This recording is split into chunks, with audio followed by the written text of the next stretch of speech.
He went by Thor, name of somebody who does brave stuff and is proud of it. Marc Olson, Thor, was proud that he was going to be the first to fight fires by night in Colorado using a fixed-wing plane. He knew that while risky, it could be a breakthrough in firefighting in a state that's facing ever larger fires each year. His first real flight last night ended in a crash and his death.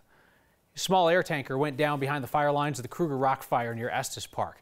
It was windy last night. It was really windy. The Larimer County Sheriff's Office tells us that Olson was about to turn back to the airport because of that turbulence, and then he hit the hillside. His plane is owned by a company called CO Fire Aviation. In May, they showed our Marshal Zellinger what these nighttime air tanker drops would look like, and it was that demonstration that led Larimer County to call in the company last night.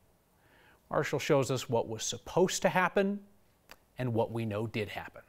Planes can fly at night. Why can't planes fly at night to fight a fire? It had never been done in Colorado, attacking a fire from a plane at night. Last night was the first. I think we may have found what we're looking for. And likely last for quite some time. Yeah, we were able to find the wreckage. This is the plane that Co-Fire Aviation lost.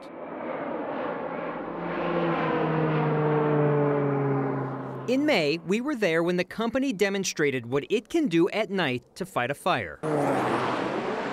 The simulated airdrop to slow or stop a fire was through a canyon in Larimer County, 60 to 80 feet off the ground. This footage is from a trailing plane during that demonstration, showing the view through night vision goggles. According to Co-Fire Aviation, last night, the pilot, Thor Olson, conducted a successful drop just prior to dark in the daylight and assessed the conditions to be safe. The plane returned to the airport in Loveland to get suppressant to put on the fire. The winds died down, according to the company.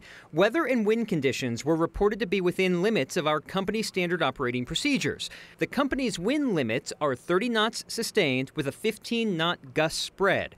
Aviation expert Greg Feith explains what that means. So if the wind is reported at 30, gusting 45, that technically would be within their limits. When the plane took off the second time, just prior to the crash, the winds at the airport were 15 knots sustained, gusting to 17, within their limits. What the measured wind is at an airport is substantially different than what's in the foothills. In an update late tonight, the Larimer County Sheriff's Office reports that Olson told ground resources it was turbulent over the fire. Conditions were not ideal to make a drop. He was supposed to make one more pass and then return to Loveland.